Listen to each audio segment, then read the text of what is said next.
And welcome back to Legends Lingo. This is episode 124. This is your host, Powder. I know it's weird to hear my voice again as a host, but Al again has eighth grade graduation today as he's an eighth grade teacher, so he's very excited for that and has it in his work comes before podcasting. So good luck, Al, for eighth grade graduation. I'm sure it'll be a blast. As always, we have Matty as the co-host. Matty, how are you doing? I'm doing pretty good. And when I first got on the Zoom, I was like, "Dan, did Al get more handsome?" No, it's Powder. That makes more sense. It's Powder. Yep. Maddie's referring to I have to use Al's account because Al has a business Zoom, so it's a little lets us go for as long as we want. So Yep. under my picture might say Al. And we have a guest on today. We have a fellow podcaster on the Couch Guy Sports Network, co-host of Around the Diamond podcast, Evan Bolliger. Evan, how are you doing? Doing great. Thanks for having me on, guys. Yeah, no problem. I've been ever since you guys jumped on Couch Guy Sports. I've been listening to your episodes. I love it. I'm a huge baseball guy, so listen to another podcast that's just all baseball is awesome. Yeah, thanks. I appreciate it. We're doing our best, trying to, bring some non-bro science over to Couch Guy Sports. I got the bro science covered. Don't you worry. Me and Kevin have bro science in droves on high heat fantasy baseball. Yep. So what we're going to discuss today is the Julio Jones trade and what the shakeup's going to be in the NFL. Then we'll talk a little Bruins. They're in dire situation. They're down 3-2 in their series. Celtics and their shakeup with Danny Ainge retiring. Now Brad Stevens going to a general manager role. And then we're going to end with talking about pitchers and foreign substances with all that craziness going on in the MLB. So let's first talk about Julio Jones and that trade. So over the weekend, there's a huge trade in the NFL. The Falcons traded Julio Jones in a 2023 sixth-round pick to the Titans for a 2022 second-round pick and a 2023 fourth-round draft pick. So Julio Jones has been one of the best wide receivers in all of the NFL for the last few years. He had that unbelievable Super Bowl against the Patriots that just fell short. He did everything he could to win it for the Falcons. And it was rumored that Julio Jones would end up with the Patriots, but obviously ended up with the Titans, bolstered their offense, and they already have the best running back in the league in Henry. Now they have one of the best receivers in the league, and Ryan Tannehill is playing unbelievable for the Titans. So the Titans are just becoming another big threat in the AFC. So I'll go to our guest, Evan, first. Evan, what are your thoughts on this trade? Well, first off, as a Dolphins fan, I'm ecstatic he didn't end up in New England. Not that they have anybody to throw him the ball anyways, but huge trade for the Titans. I mean, that offense is super scary. I just saw today that Tannehill is restructuring his contract to make the money work even more. They have two of the best receivers, Julio and A.J. Brown.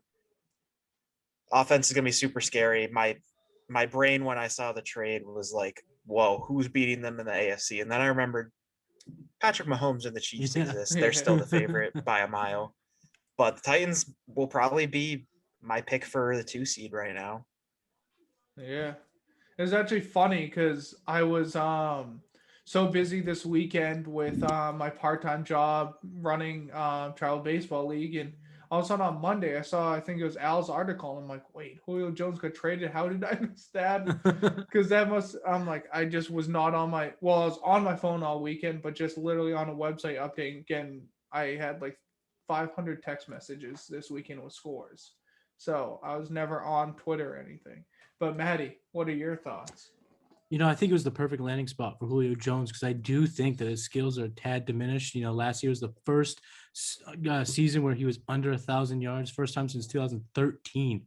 And he's getting a little bit older in age, and the comparisons with Calvin Johnson have always been there. So maybe the cliff is there too. But I think he went to the perfect situation because they got AJ Brown, they got Derrick Henry, so they don't need to shove the ball down Julio's throat. He can kind of come in and be a cog to the offense because Tannehill can run it, Tannehill can throw it. They have options. They're gonna have Adam Humphries probably healthier. I think he's still there in the slot. So now they're talking about even AJ Brown taking some slot reps. So in general, I was a little skeptical or a little bit nervous of, a team like the Patriots getting Julio because I don't think his skill set where he is now would thrive as much. But now in Tennessee, he's gonna. I think he can kill it there because it's a perfect situation. Yeah, him being basically number 2 just makes it, because think about having his talent as a number 2, where, like you said, they're not going to rely on him to be that number 1 that has to go out and get everything and be huge for them. He can just get his catches and do his thing and be great. Yeah, and a lot of the defensive teams, like those scheme based on the offense. So it's like, regardless of where they were talent wise, Calvin really was not getting the number 1 treatment. It was always Julio. But because AJ Brown is a true alpha, he will get the business and he will get the extra coverage, and Julio just makes it way more spread open. And then if the defense opens up, well, they got King Henry there to shove the ball down their throats. Yep.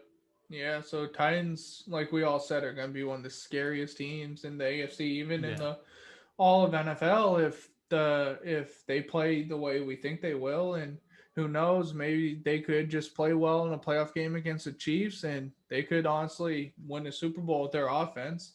And they have a pretty good defense, so you never know what could happen during the season. But moving on to the sport that all three of us kind of are not huge on, but we love playoff hockey. I know, Evan, you were saying before we start recording, you're not a Bruins fan, but you do like hockey. You do enjoy it here and there, especially probably playoff hockey. But last night, the Bruins lost 5-4 to the Islanders, falling down 3-2 in the series. So now the Bruins are 1 loss away from being eliminated. So now the pressure's on the Bruins to come back. They have to win Game 6 so they can stay alive. So last night, the Bruins got up 1-0 on a David Pastrnak goal, but then the Islanders tied it and then took the lead in the second. Then Brad Marchand tied it, and then Islanders got 2 unanswered goals in the second, and then another in the third to get up 5-2. The Bruins battled back to make it 5-4, but they could just never get the equalizer. So, Matty, I'll go you first. Any thoughts on the game, how the Bruins played, if you're nervous about them going forward, if you think they're not going to win another game, or do you think they can come back? I definitely think they can come back. And the reason why I'm not nervous is, I guess, because I've always been nervous about the Islanders. They've played them good in the regular season. And even after those first 2 games in the Garden, you knew it was going to be a hard-fought battle. Yeah. And even my heart, my brain, everything told me, this series is going 7. So they're on the bad side of the, 3-2 split. But they got to win this game. This next game coming up, Game 6, got to send it. They were Game 7, and I think they have every chance in the Game 7 to win. So they are not out of it by any means. And Charlie McAvoy voiced that right after the game, letting them know that, they're not done by any means. So I still think they're in it. They got a good team. They got, really, headstrong captains and veterans on the team. So, they just got to win 2 games. That's how they're looking at it. And I think they can. Now, will they? I don't know. The Islanders are pretty damn good. Yeah, they are. So, Evan, you can give your opinion. I know you're a Tampa Bay Lightning fan, but if you can give your opinion on the Bruins and how they're doing. Yeah, I haven't watched. That must be nice. Must be nice right now. They look like they know how to play some hockey. They do, yeah. Some studs on that Tampa Bay team. I was just watching that series earlier today. They're playing hopefully the elimination game right now. Yeah. But yeah, the Bruins, I haven't watched a ton of the series. But I did think they were going to win it coming into the series. So I still will say I agree. I think they force a Game 7. That would be in Long Island, right? Not in Boston. Game 7, that would be in Boston. It'd be in Boston. They're the higher seed. Yep. Yeah, I think they definitely have a solid chance to win Yeah. the series. If they get to Game 7 in Boston, that's going to be really tough for the Islanders to win. Yeah. That'll be fun. Yep, that was what I was gonna say. Is if they win the next game, I think they'll win the series. Obviously, they have to. If they lose, they're done. But I think they will not lose a Game 7 at home. They will bring it. And I saw a stat today. I forget who tweeted it, but the last 4 Game 6s where the Bruins were down 3-2, they won. They forced a Game 7 the last 4 times they were down 3-2. So I think the Bruins can win this game, and they want to come out firing. And because I think they're honestly a cup team, they could honestly win the cup if they can get past this. And obviously, it's going to be tough if the Lightning win in facing the defending champs, but you never know what can happen. And I think if the Bruins win this Game 6, they will win Game 7. I like that. I like that strong proclamation, Powder. Yeah. Anything else on the Bruins? You guys have anything else? You know, it's tough. I hate to blame the refs, and I'm not going to. But it was interesting to see that Bergeron was Get actually fined $25K. So he was watch out. he was dismissed from the faceoff more than he's been in his entire career. So I can see where that would frustrate the players. Now the fans going off on the referees is a totally different story. But you know, when the players get frustrated and stuff like that, like I think they could use that as a little bit of motivation for Game 6. Yeah. Yep. Yeah, definitely. And as like I was kind of alluding to, Brad, what's his name? The Bruins coach, Bruce Cassidy. Bruce Cassidy. Yeah, I don't know why I couldn't think of it. You but- just said it 2 seconds ago. Yeah. Too. and he got fined $25K for his comments after the game, criticizing the refs after Game 5. So Yeah. But moving on to another to the one to the Celtics, the team that got eliminated out of the playoffs. So there are rumors swirling. Then it happened I feel like it happened pretty quickly once. It was bang bang. Absolutely. The rumors started. This past weekend, Danny Ainge announced his retirement from being the Celtics head basketball operations and general manager. And Brad Stevens actually got promoted to take over his role as a president of basketball operations. So now the Celtics do not have a coach anymore. They're in search of a coach. But also now Danny Ainge is gone, who he was coming under a lot of fire recently for not making many moves. And then some of his moves he did make were not what Celtics fans wanted, or they didn't work out. Like the Kyrie Irving trade, He was good, but he turned out he didn't stay. He left as soon as he could. And other trades, like just a big trade everybody talks about, or the big trades, was when we got Kevin Garnett and Ray Allen. But obviously not the 76, the Nets trade where he got all the picks. That was a great trade, but a lot of trades in the middle and after that kind of weren't anything great. So Danny Ainge was considered great, but also a lot of times people questioned what he was doing. So Evan, what are your thoughts on this? I definitely think it was time for Ainge to go. I love a lot of things he did, but yeah, recent years it's been rough. I think some of the criticism is unfair, especially on guys like Kyrie and Hayward, and Kemba hasn't really worked out that great just because we all loved the moves when they happened. Yeah. So it's like we were on the same train of thought as Ainge, so I can't get too mad at him for those. But a lot of the drafts, it's like he just kept trading back, like he was afraid to make a pick. There were just a lot of random head scratchers. Yeah. I'm not sure how I feel about Stevens. I don't really have an opinion on him moving to the front office. I did think it was time for him to go as coach, so I guess I like it. But I don't know how he's going to do in the front office. I don't have any critique or anything I love about it. Yeah. I just don't want Jason Kidd as the coach.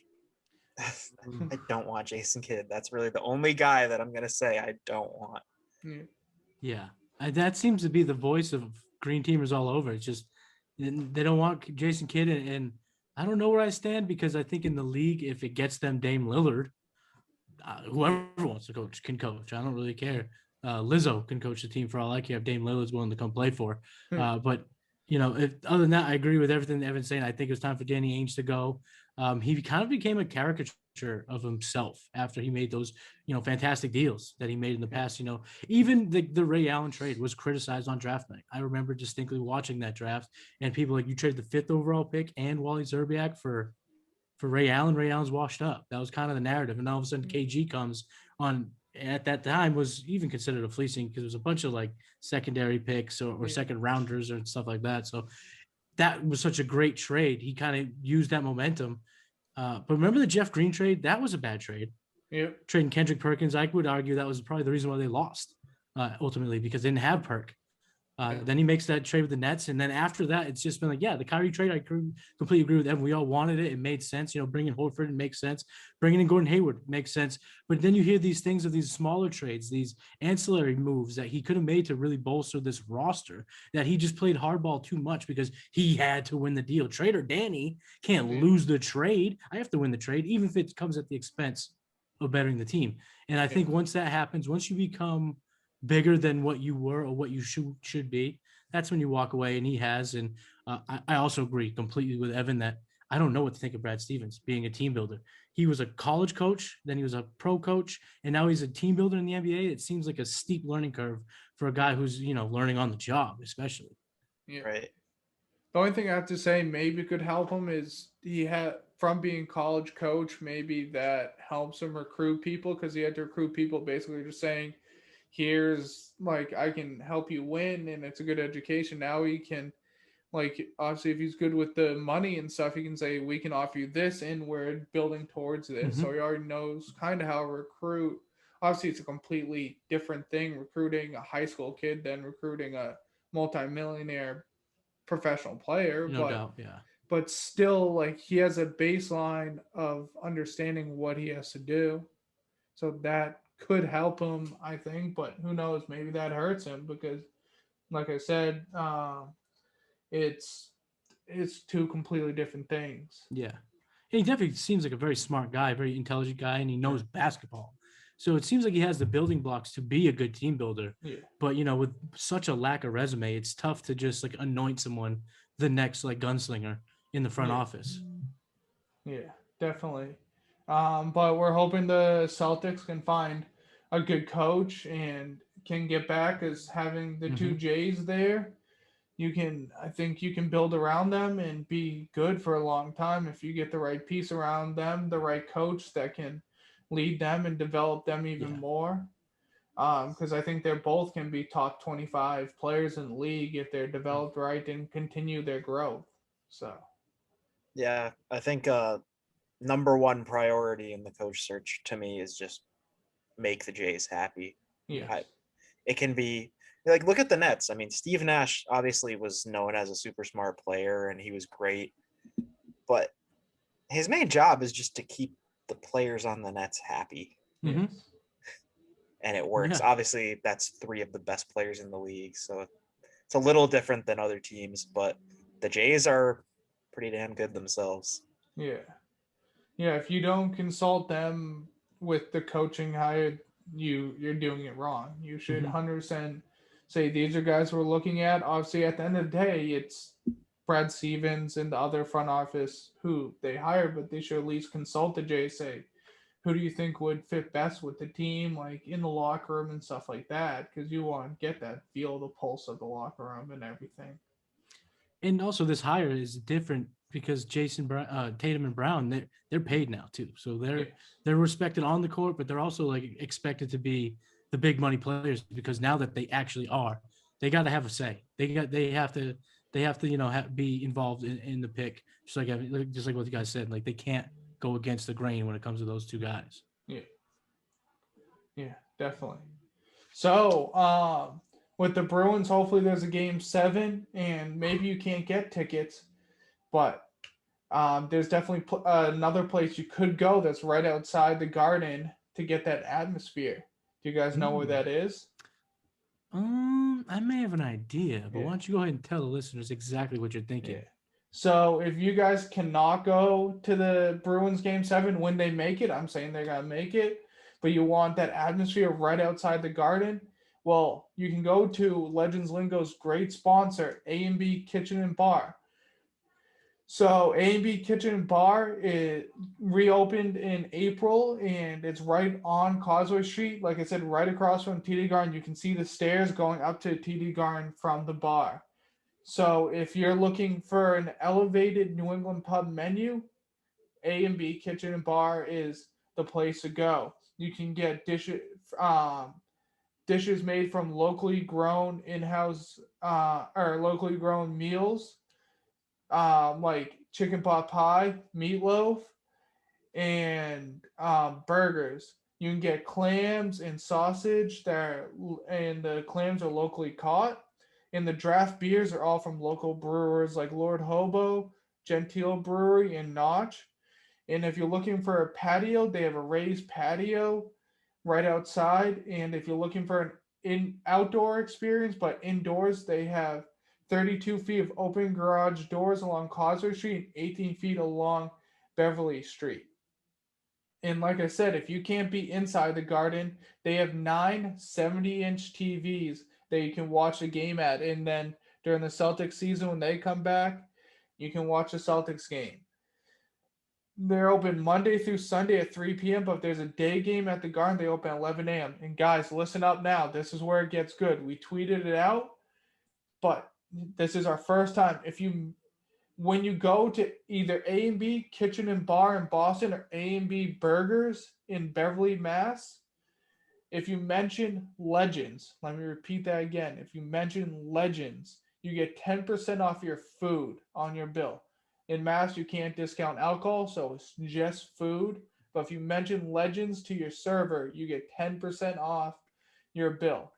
So whatever food you get 10% off it if you just mention Legends when you go in. That's either A&B Kitchen and Bar right across the street from the TD Garden or A&B Burgers on the North Shore in Beverly, Mass. So tell them Legends sent you. You won't regret it. No, you won't. It's my favorite. My mom and I go there every Thursday. It's our favorite place. So Powder, rumor has it you pretty much own that place. I wish I owned it, but knowing the owner helps me a lot because I get seats whenever I want. So thank you A&B for being a great sponsor. Yeah, thank you very much. Yeah. Can't wait to try those burgers. Yep, one day we'll have to meet up and have a nice meal. Now that the everything's world open. has thawed and we can go about our lives, I Yep. cannot wait to try some A&B burgers. Yep. So now the reason we brought Evan on is I touched on it last week talking about the Cardinals situation and the manager talking about foreign substances on the pitcher's hat. So in the past week, I just think it's gone so out of control with people slowing down all the best pitchers' videos and trying to see if they're touching their glove or they're touching something over and over and over again that could have something sticky on it. Because what happened a few years ago is Trevor Bauer was like, it's not natural what some pitchers are doing, and he tried to bring attention to it, but no one listened to him. No one in the league office listened to him. No one got in trouble for it. So Trevor Bauer just said, okay, fine. You don't want to get anybody in trouble? Let me go out and prove to you that it does change your pitching. And Trevor Bauer used it and won a Cy Young with it.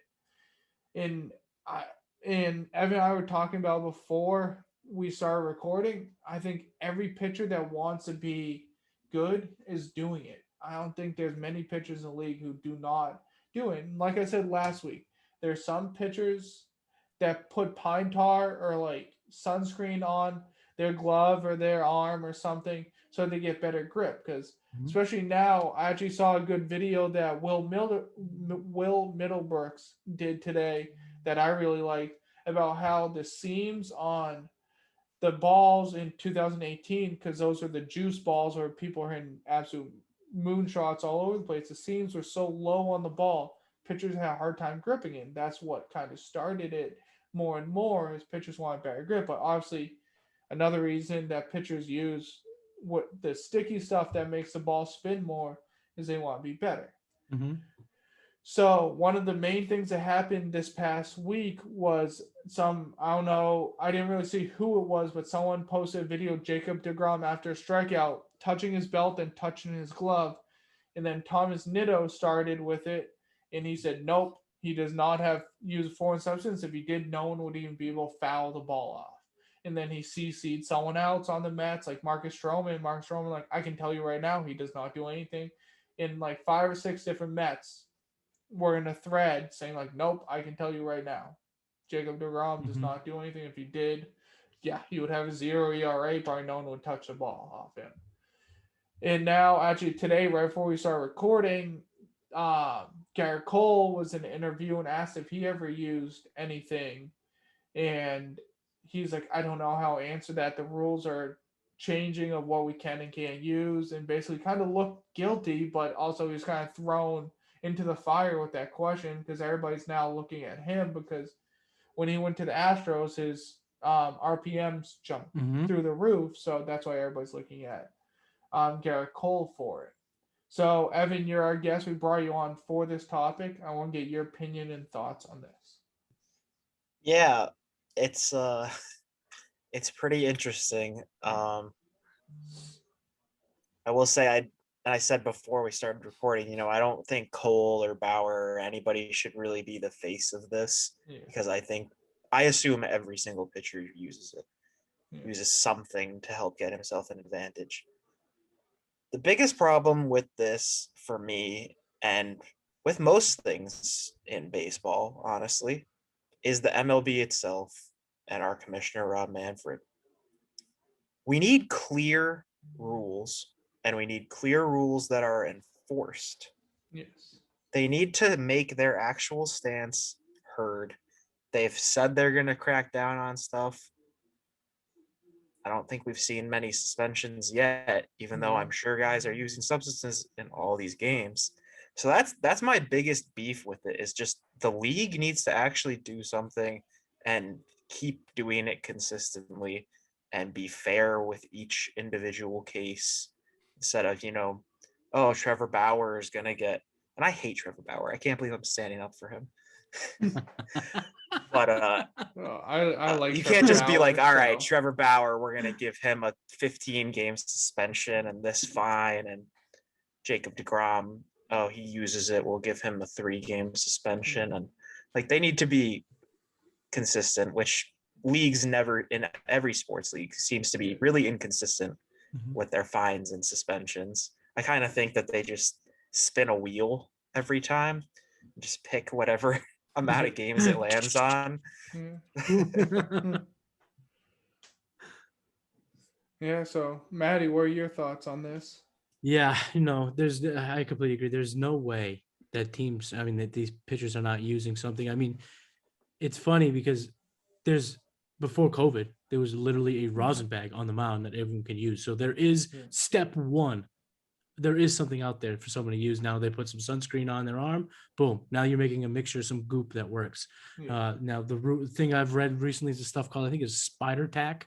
Yeah, Sarris did a little bit of research on it. He would say that you're able to put it on your hand, place your hand on a cinder block, and if you're strong enough to lift it, the goo is strong enough to keep it on your palm. Jeez. So people are definitely abusing the rules. It's like anything. You give, what's the old fable? You give a mouse a crumb, he comes back for a cookie, he comes back for a sandwich or whatever. That's what's gonna happen. That's what they're gonna do. That's what these players do. You give them a little bit, they're gonna keep pushing that line. I think Evan's 100% correct here. You make something legal because hitters want pitchers to have it. Pitchers need it, at least a little bit of it. They don't need to be creating wiffle ball pitches on the fly because this stuff is so tacky. But you give them something that helps them out. The players union okays it because they get okay from hitters and pitchers, and you go from there. And then you enforce the rule going forward because, you get Giovanni Gallardos, the whole thing that started this conversation last week, right? Powder, like that was someone they decided to crack down on. It's like, don't allow the umpires to arbitrarily pick and choose who's going to get caught, who's not going to get caught, who's going to get suspended, who's not, because that's just not a game you want to get into, especially with some of these egomaniacal umpires that feel like they need to take over a game. So Exactly. don't leave it in their hands. So like Evan said, you make something or you make it all outlined. Ban everything. Whatever you decide, make the rule concrete and then enforce it 100% going forward. Hey, you leave Joe West out of this. He's a great umpire. Oh God. Maybe in the 1980s he was. But yeah, like you both said, there should be a concrete rule, like, and it's gonna be hard for them to truly police it. Like you're gonna have to catch a pitcher in the act, or like they're trying to do right now, take balls out of the game and send them to a lab so they can be tested for what's on them. But you have to make sure that ball wasn't like touched by someone else, or like something else happened to that ball where something could have been something else could have got on it that now you're thinking the pitcher has it on it. Like I was listening to Starting Nine today, and Dallas made a good point. Like you should, like, if a guy gets a new ball and gets a good strikeout on a curveball or something, and that curveball is nasty, swing and miss, maybe take that ball out, because obviously that's a breaking ball. They probably use it a little bit more on a breaking ball. So like you have to pick and choose when you take that ball out and make sure it's like a good time to take it out, or like you have to really slow down videos and see when they catch it. But Dallas was saying that like when he was at ESPN, he put a video of him in super slow motion to try and have the other Baseball Tonight analysts see when he touches pine tar on his glove, and none of them could see it. They had to point it out to them exactly when he did it. So some pitchers probably are so good at it that no one sees it. It's so quick, so just sudden that to see it on video, if you don't know when it is, you might not be able to tell that he did it. And like I think I said last week, I know a couple former professional pitchers that pitch in the minor leagues and stuff. I've seen their gloves. There's pine tar on it and stuff. And also everybody remembers a couple years ago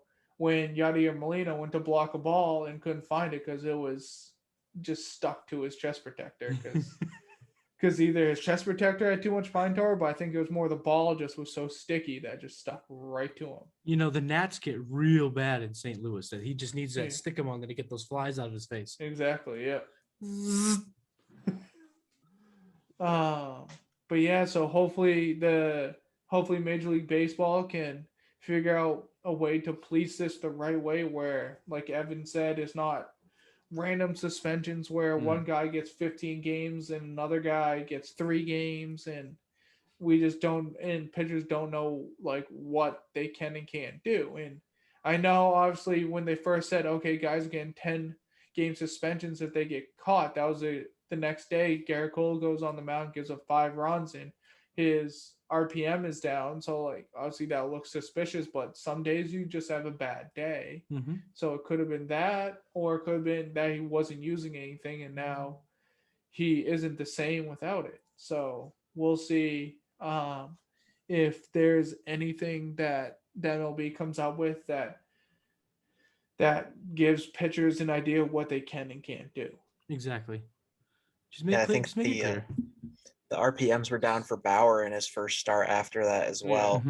And he's, the ultimate guinea pig, because he literally said, okay, guys, well, if I start using this stuff, I can get my RPMs to this. And then he did it, and now they're down again. So he's like the one case where we can really see where everything has its effect. Right. So in a way, Trevor Bauer's kind of helping us. But I think it's going to be really interesting seeing all these ace pitchers' first starts since the new announcement. See how many other guys have their RPMs way down. Yeah, Corbin Burns' RPMs were down, but he had the best start of the whole season. He had 13 Ks, right? and 0 walks. So it just goes to show you how hard it's going to be to catch these guys if you're not literally checking every baseball. Yeah. And having every video super slow motion, seeing what they touch. And pitchers, even in Little League, they have, to the mouth, to the glove, to the hat, to the belt, to the arm, just like the whole tick, like getting yourself reset is a technique in and of itself. So it's like, it doesn't look suspicious if you just put, if you look like the guy from Major League with the little array of different pitching soups. Yeah. I know last week I pitched in my men's league game. I feel like after every pitch, I just had to touch my hat. Like Yeah. in the men's league, I don't have pine tar on me, but just like I had to like fix my hat or something in between pitches or something. And if, There it is. It's like a like, refocusing thing or yeah. something. It's just what people do. yeah. So like that's the thing with DeGrom, which I think that video that was going viral, he was just struck a guy out just when in his ticks prior to touch his pants or touch his belt or something. So Yeah. If you played baseball and didn't adjust your belt constantly, did you really even play baseball? Yep. Yeah. Yep. Any final thoughts before we wrap up for the night? Just go bees. Yeah. Don't let's at least get the game 7. We got to be talking positively about you here next week. Yes. You're that excited to lose to the Lightning? I don't want to think that far in the future. But let's start here and now. Let's live in the moment, huh? Because I don't even have a retort for that because I don't. They're pretty good at hockey, and I don't know. That would be a really great series, I think. It'd be fun. The Bruins are really good. The Lightning are obviously the defending champs. That would be really fun. I hope that that's what happens. Yes, I do too. Yeah. Well, Evan, thank you very much for coming on. For sure. We'll definitely have you again when we have Al back too. So, like I said earlier, Al had 8th grade graduation, so Al could not be here. But I'm your host, Powder, alongside Matty D and Evan Bolliger of Around the Diamond podcast on the Couch Guy Sports Network. This is Legends Lingo, episode 124. We'll see you next week for 125. Yes, sir.